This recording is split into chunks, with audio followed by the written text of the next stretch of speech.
Hello mga mi! Ayun na nga, so yan ang adlaw, pag irestoryahan ta naman an HIV cases nga di sa Region 8. So, last week, may dak na-receive nga report regarding sa updated nga cases, HIV cases nga di sa Region 8. So, kung makikita ninyo adi nga aton report, ipapakita ko sa iyo.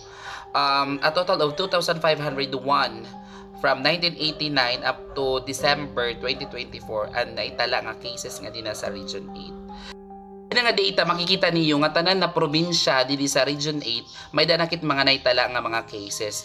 So ang pinakataas nga may naitala nga case is from Leyte, sumunod ang Samar, then Northern Samar, South Leyte, Eastern Samar, and Biliran. And out of 251 cases from 1989 up to December 2024 nga kaso nga di sa Eastern Visayas, may pinakataas nga kaso nga nakuha din sa mga kalalakihan. Na kung diin may da 2,330 nga kaso sa kalalakihan, ngan may da naman 171 nga cases sa kababayenhan.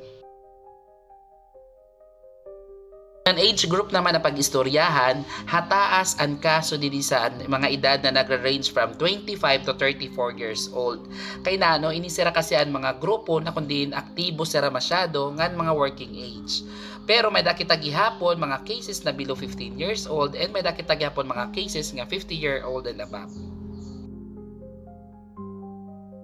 Ini nga data medyo nakakalungkot kasi out of 2,501 total cases dili sa Region 8, 2,025 la ang nagtitake meds or nag-undergo sa antiretroviral therapy. And from 1989 up to December 2024, may dakit na itala nga 165 nga namatay tungod sa AIDS. Nano sinan kareg sinyo niya data. The more nga diri nagtutumar antiretroviral therapy or antiretroviral drugs ang sayo nga pasyente, the more ang chance nga makahawa siya and the more ang chance na may ngadto siya sa ginatawag na AIDS. Sanglit nano pa yung ginuhulat.